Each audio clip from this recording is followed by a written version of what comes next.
Nós descobrimos um bebê morto no banheiro. Ai, meu Deus. Eu comecei a surtar. Max, eu te falei sobre isso. Eu só te pedi, amor, pra me contar a verdade.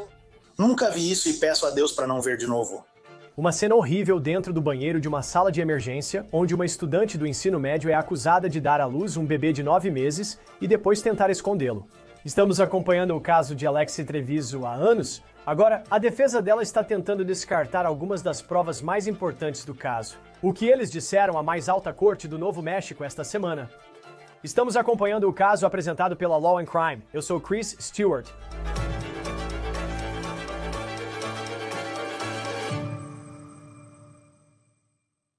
A defesa da garota que supostamente tentou esconder o corpo de um bebê a termo, encontrado morto em um banheiro de hospital, está tentando argumentar que a investigação criminal violou sua privacidade médica. A defesa de Alexia Treviso apresentou esse argumento à Suprema Corte do Novo México. Agora, Treviso foi a um hospital em janeiro de 2023 com dores nas costas e acabou dando à luz em um banheiro do pronto-socorro. No entanto, em vez de chamar profissionais de saúde, os promotores afirmam que ela colocou o recém-nascido na lixeira do banheiro, onde foi achado minutos depois por uma funcionária da limpeza. O bebê estava morto? Os promotores dizem que há evidências de que o menino estava respirando quando nasceu, enquanto Treviso insiste que a criança nasceu morta e que ela não sabia que estava grávida, então entrou em pânico.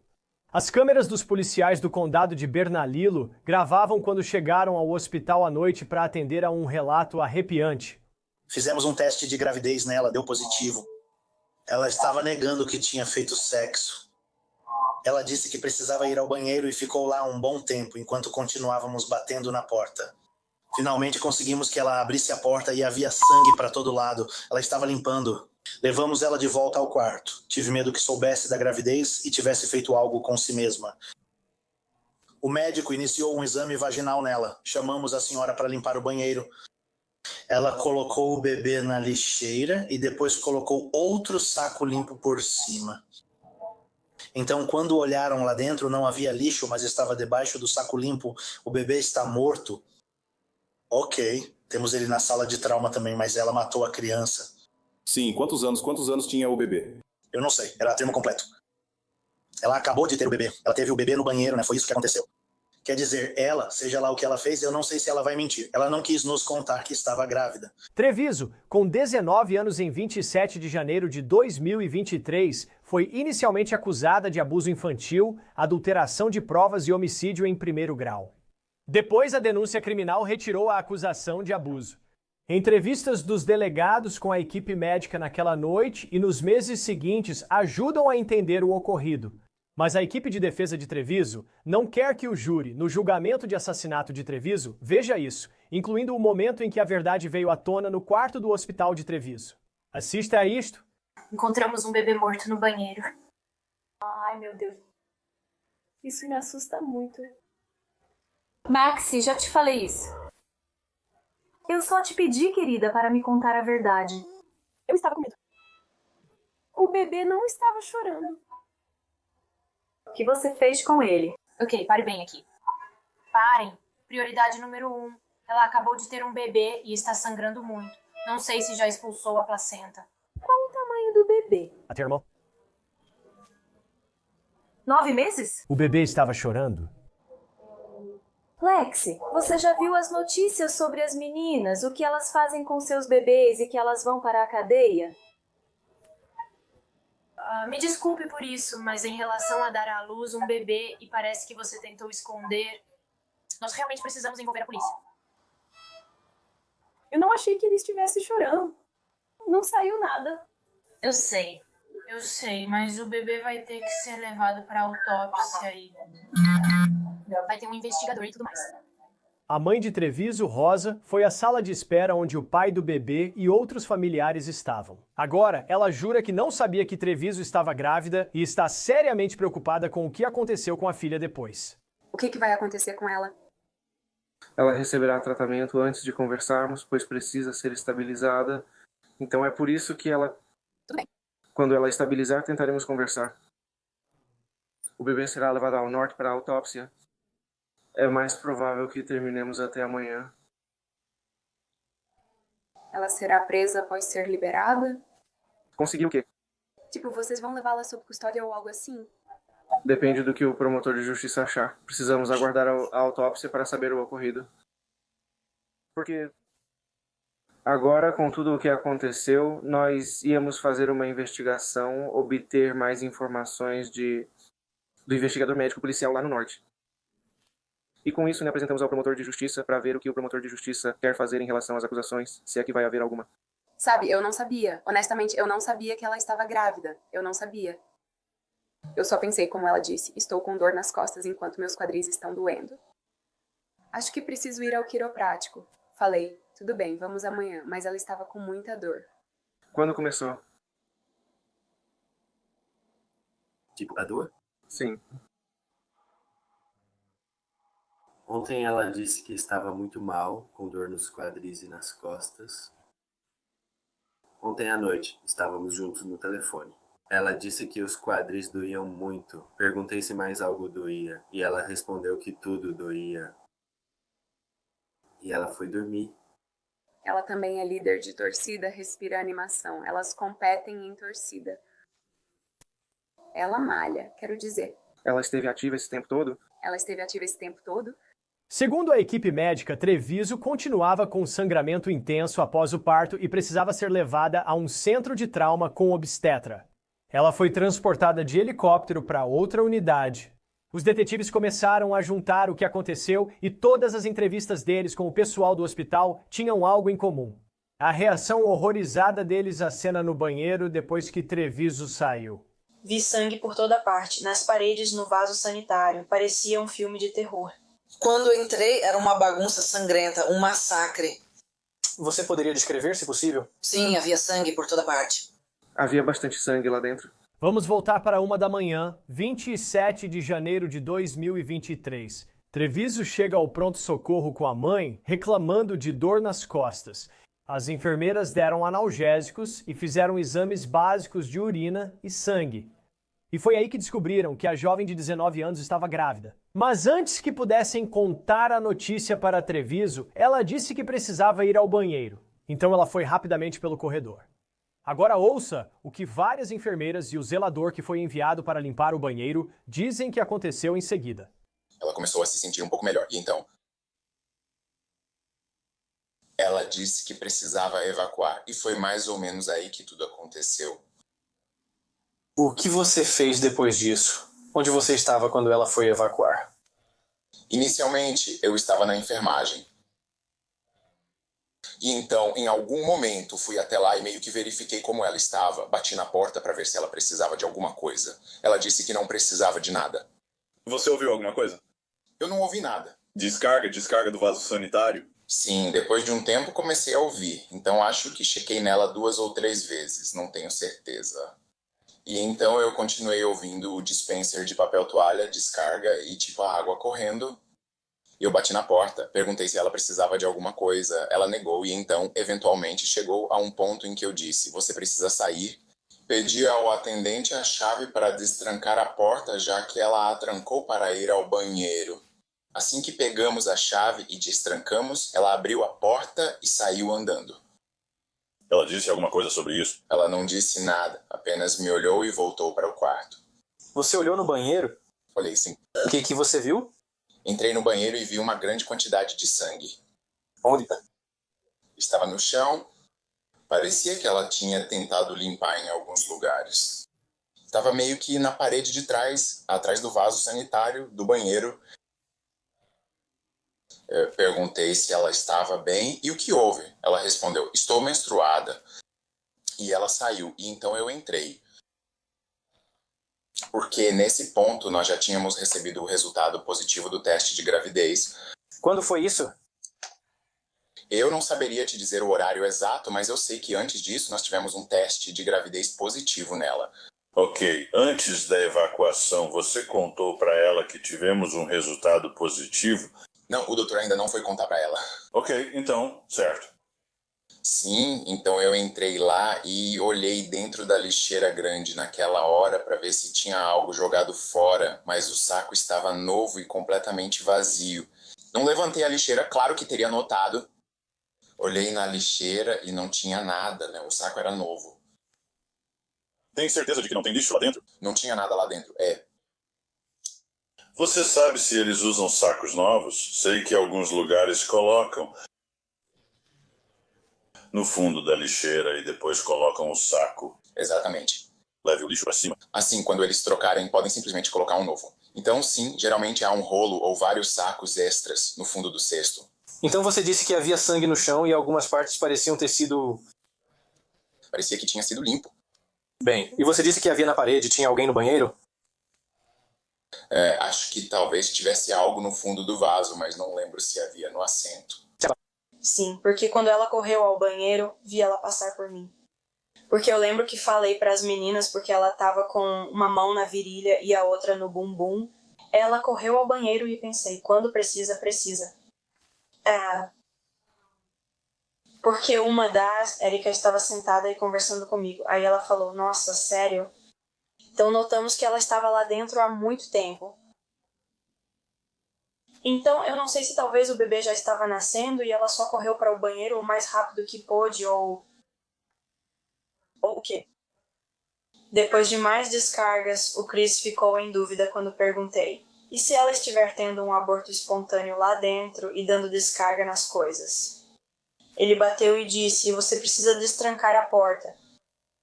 E aí ela não respondia. E ele falou, se você não responder... E foi aí que ela ouviu ele me chamar.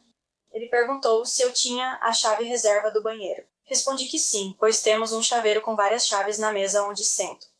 Fui lá, peguei a chave e quando íamos abrir a porta, ela se abriu. Vi sangue por todo lado, nas paredes e no vaso. Parecia um filme de terror. Você disse que também tinha no chão? Sim. Certo. E então, Senhora, estava cobrindo o chão ou eram como amostras? era visível que ela limpava com papel toalha, pois tudo estava borrado. Percebi que ela estava deixando pegadas de sangue enquanto voltava para o quarto onde a colocamos. Então eu liguei para a equipe de limpeza, que era a Lila, e eu disse, oi Lila, desculpa te incomodar. Eu disse, acho que essa paciente teve um aborto espontâneo no banheiro e deixou uma bagunça. Se puder vir limpar. E ela disse, tudo bem. Quando entrei, era uma bagunça sangrenta, um massacre. Você poderia descrever, se possível? Sim, havia sangue por toda parte. Havia sangue no chão e na parede. Você se lembra em qual parede? Aqui está atrás do vaso e a do lado daqui. Sabe, tem aquela onde o vaso sanitário fica atrás disso. Sim. E então do lado. Onde fica o botão de chamada? Sim. Ok. Na verdade, eu estava por toda parte. Mas principalmente no chão, porque até quando eu estava indo ao banheiro, tinha sangue saindo do banheiro no chão. Ok. Então estava em todo lugar. Ok. Tem sangue saindo do banheiro. Ok. Acho que tinha alguém lá dentro, ouvi seus passos. Então me sentei no lixo do lado de fora. Ao fazer isso, vi um bebê lá dentro. E foi aí que eu surtei e liguei. Lori HT, ou as enfermeiras da recepção. E por que havia um bebê no lixo? Ao falar com ela naquela noite, disse que limpou o sangue antes de ir para... Sim, normalmente quando há poucas coisas na lixeira, costumo jogar fora, mas naquela noite não fiz isso. E então, eu tenho me culpado por isso porque eu sinto que se eu tivesse levado à lixeira, não teria visto aquilo. Bem, ninguém se prepara para esse tipo de coisa. Sabe o que quero dizer? A maioria das pessoas não age assim, então não se culpe por isso. Porque não é natural fazer isso. É difícil porque eu sou mãe. E eu já lidei com a morte antes, mas nunca assim. Certo. Sabe, foi horrível. Eu sei que ele veio até mim e disse que havia alguns problemas porque eles tinham feito um teste de gravidez nela e descobriram que ela estava grávida e ela foi categórica. A mãe estava no quarto com ela e foi categórica ao dizer que era dietético. Você viu isso? Não, Cris, não pode. Ela me disse que isso ocorria por um problema nosso e ele estava preocupado com a mãe, com a dinâmica entre a mãe e a filha, porque a filha estava negando completamente que estava grávida e a mãe estava relativamente chateada com o fato de ela estar grávida. Falei para a Lori chamar a equipe de limpeza, pois preciso que limpem isso. Ela então chamou Lila, que estava de plantão para a limpeza. Aí eu estava sentado lá e de repente Lori chega e diz: "AC, meu Deus, é melhor você vir ao banheiro." Eu entro no banheiro e ela diz: "Tem alguma coisa na lixeira." Eu olho lá dentro, tem um saco limpo. Eu pergunto: "Do que você está falando?" Ela diz: "Pega." Eu peguei e senti o peso. Naquele momento percebi o problema sério. Eu peguei a lixeira e fui ao corredor. Tem trauma também. Eu puxei, o saco foi retirado, mas havia outro saco de lixo lá no fundo, só que estava todo enrolado. Então eu tive que rasgar o saco. E aí, claro, vi o bebê lá dentro. Tirei o bebê, coloquei na cama e verifiquei sinais vitais. Não havia absolutamente nenhum sinal de vida.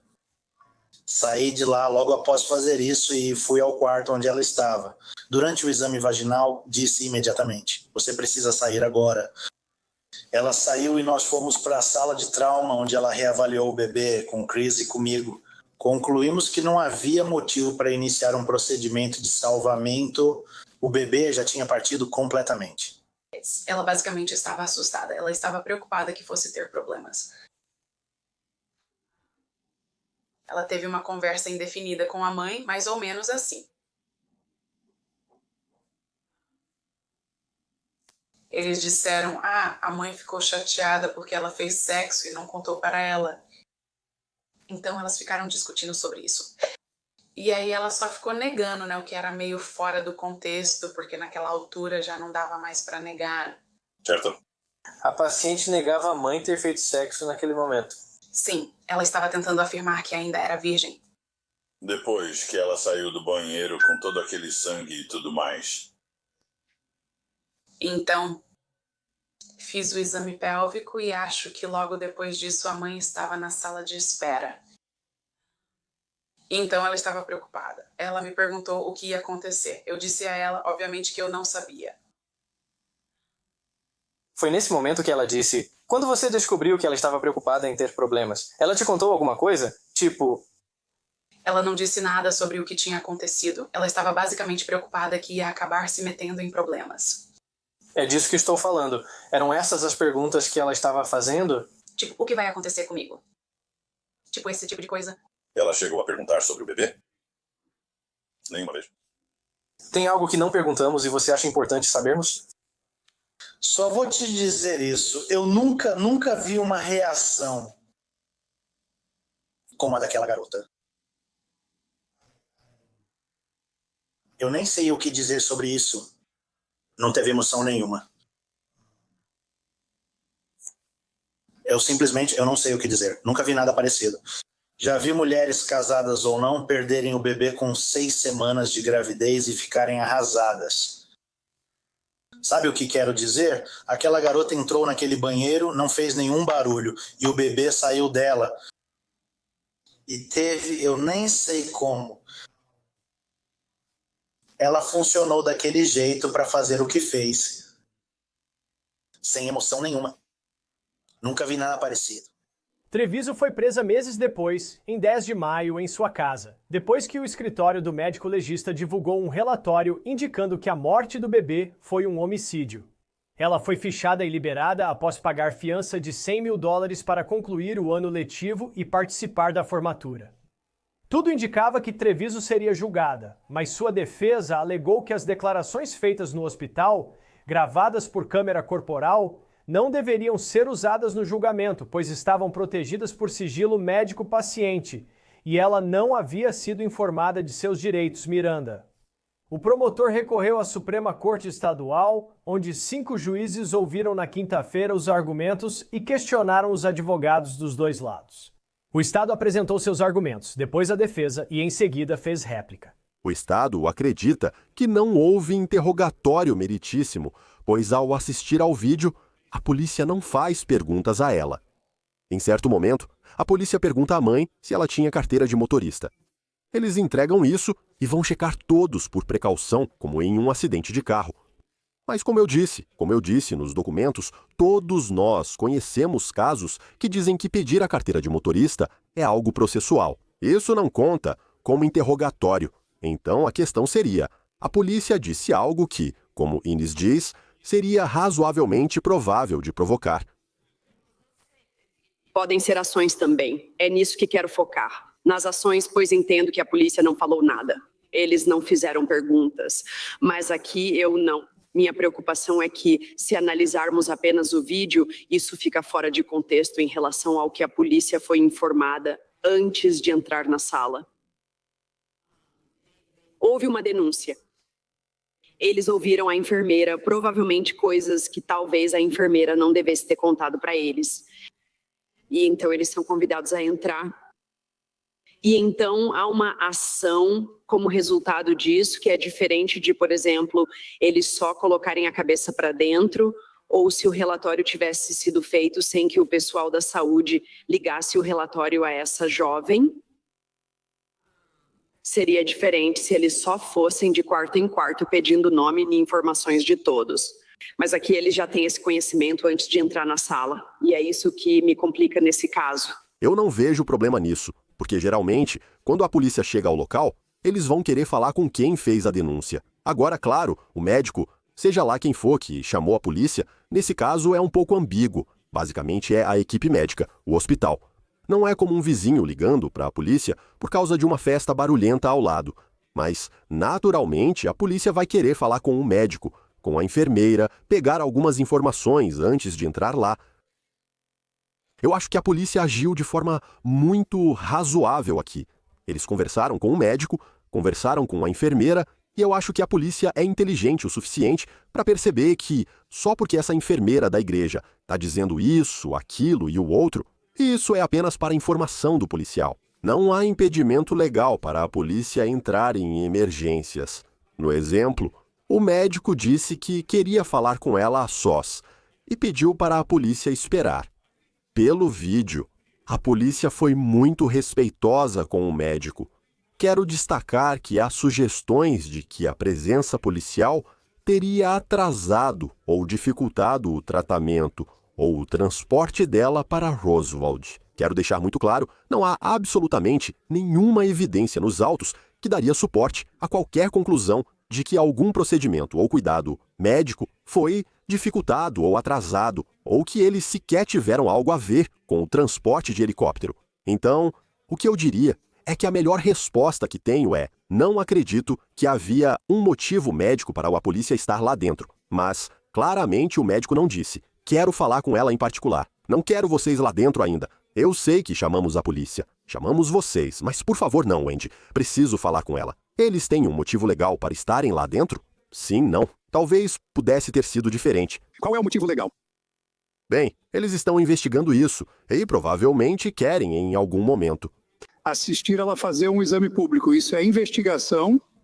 Mais tarde no vídeo, a enfermeira pede: vocês dois poderiam sair, por favor? Os policiais vão para o corredor, provavelmente por uma questão médica.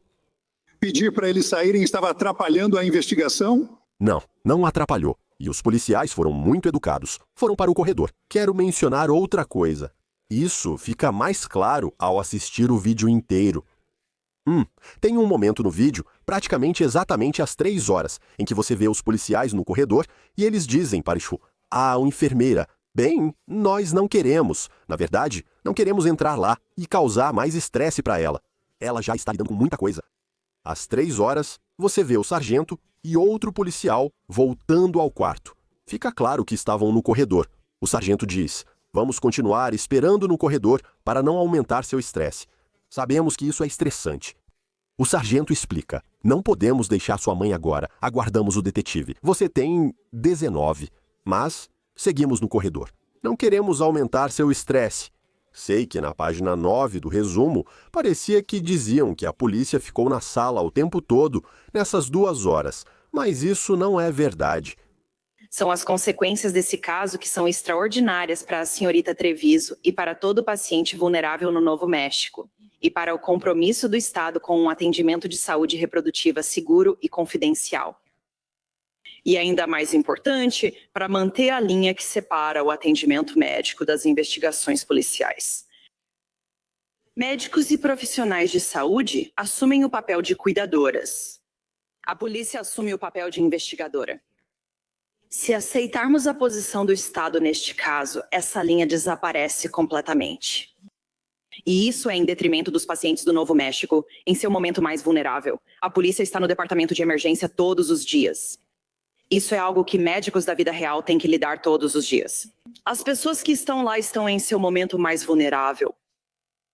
Existem diretrizes aqui. A posição do Estado é basicamente que não há limite. Ouvimos a advogada falar bastante sobre aquele vídeo. No vídeo, vemos Alexei Treviso na cama com hemorragia e usando avental de hospital. Essas são as ideias circunstanciais, certo, sobre as quais falamos antes, que suas excelências mencionaram antes em relação à custódia circunstancial, de que ela não está livre para ir embora. Mas isso não caracteriza a custódia para fins de Miranda. Isso faz parte do ambiente coercitivo que eles exploram e aproveitam. O motivo da custódia é que 4 figuras de autoridade agem juntas, sendo que ela só conhecia uma delas. Essa é a doutora, a enfermeira responsável. Como viram no vídeo, ele é um homem grande, alinhado com a polícia. Esses 3 homens entram na sala e estão fisicamente bloqueando a porta. A principal questão para o tribunal é: uma garota razoável de 19 anos do ensino médio, nessa situação, se sentiria livre para sair?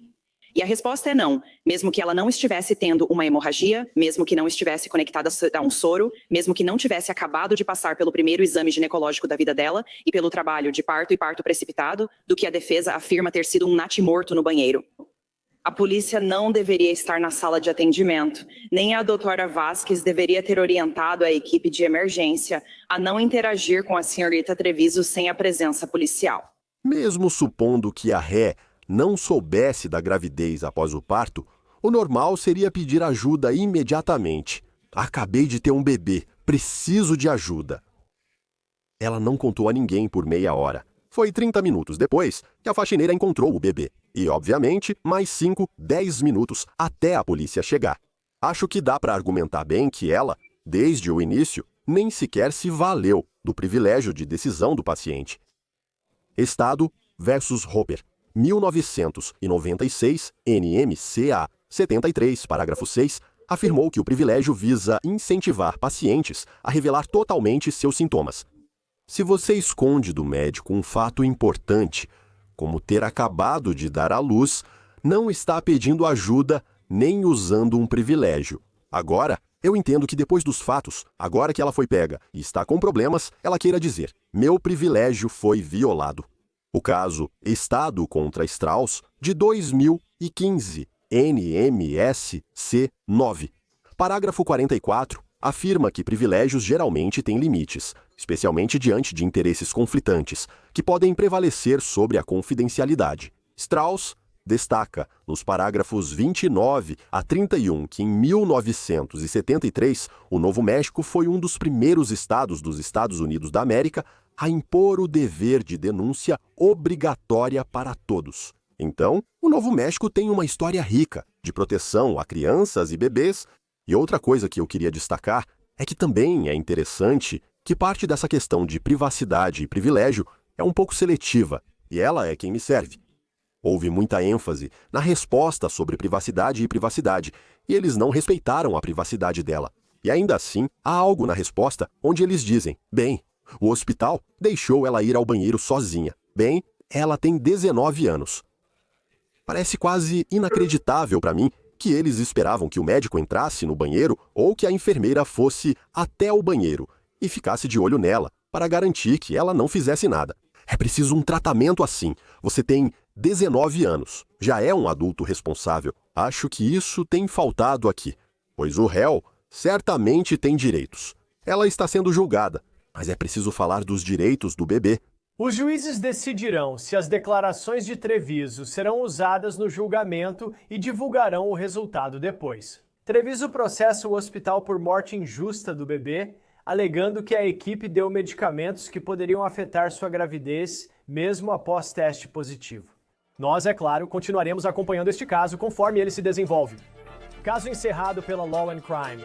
Inscreva-se no YouTube e Spotify. Sou Chris Stewart. Até a próxima.